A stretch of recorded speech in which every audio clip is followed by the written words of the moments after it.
Muy buenas tardes amigos, ¿cómo están? Bienvenidos a RG en Vivo. Tenemos muchísima información para compartir con todos ustedes.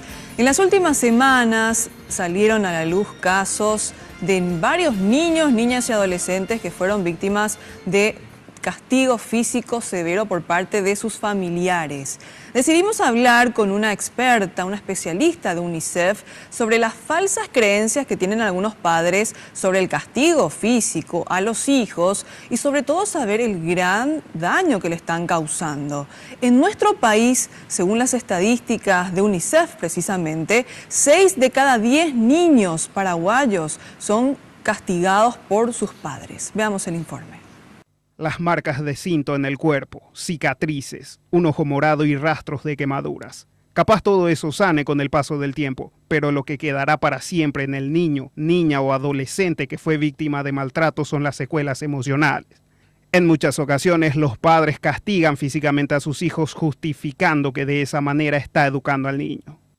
Si somos conscientes de que nadie puede golpear a una persona adulta, todos hablamos y lo vemos automáticamente y cuestionamos cuando vemos la violencia hacia las mujeres, cuando vemos una violencia, cuando el caso que ahora está tan en boga, este muchacho que al salir a una discoteca pega a otro. Bajo ningún punto de vista justificamos en igualdad de fuerzas. ¿Cómo podríamos entonces justificar un golpe en donde la desigualdad de fuerzas es tan grande como es la de un niño con el adulto que ejerce el golpe?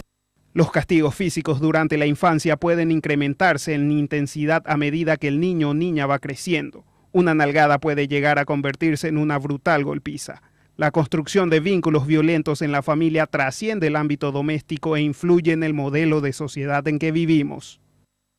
El castigo físico lo que hace es crearme una situación de miedo. Si a mí me pegan, automáticamente tengo miedo.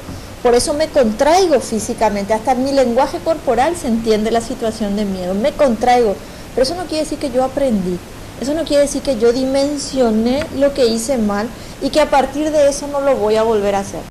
En Paraguay, 6 de cada 10 niños y niñas sufren violencia en sus hogares por parte de sus madres y padres como forma de educación. Los niños están amparados por la Ley 5.659 sobre el buen trato y la prohibición del castigo físico y tratos humillantes.